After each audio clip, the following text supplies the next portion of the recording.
Dans la spiritualité ou la non-dualité, le mental est parfois érigé comme un ennemi à abattre, euh, que les pensées submergent ou que c'est trop difficile de faire face aux pensées. Et en fait, tout ça, c'est parce que la pensée est crue comme étant vraie. Et bien évidemment, comme elle est crue étant vraie, on croit que c'est vraiment solidement ce qui se passe, et la souffrance apparaît. Et peut-être que pour retourner l'attention vers ceux qui voient, vers le sujet, vers la lumière en fait qui éclaire tous les objets, il n'y aurait qu'une seule question à poser.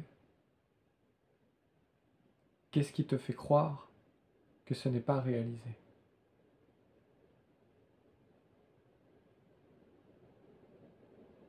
Prends juste le temps de contempler ça tranquillement. Qu'est-ce qui te fait croire que ça n'est pas réalisé?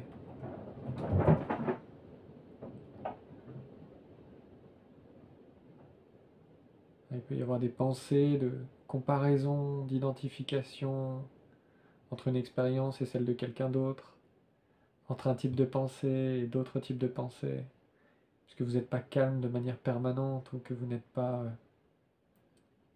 joyeux ou détaché de manière permanente.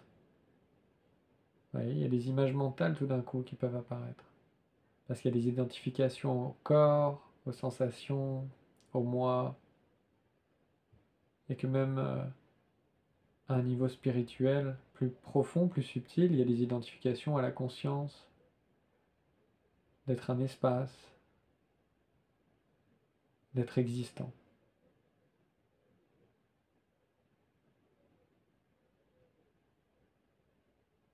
Et tant qu'il y a un concept qui se raccroche, tant que c'est défini par des mots, le silence n'est pas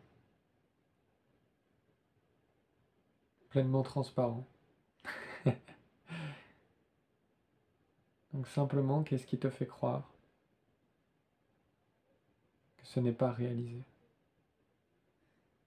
Quelle idée, quelle image mentale, quelle pensée, quelle identification, quel schéma,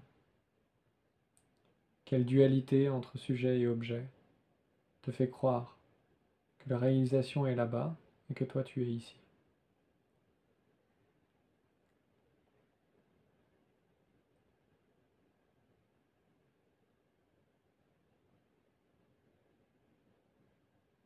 Est-ce que c'est trop difficile d'accepter cette perfection telle qu'elle est? C'est ici et maintenant tel que c'est, au-delà d'être parfait ou imparfait, au-delà d'être tranquille ou agité, au-delà d'être absent ou présent, au-delà d'être rien ou quelque chose, au-delà d'être la conscience ou d'être quelqu'un. Qu'est-ce qui te fait croire que ce n'est pas réalisé?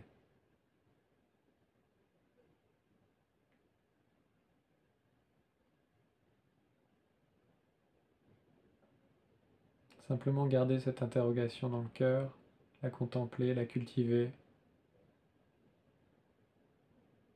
peut défaire tous les châteaux de cartes, toutes les illusions, toutes les barrières en fait, de la dualité.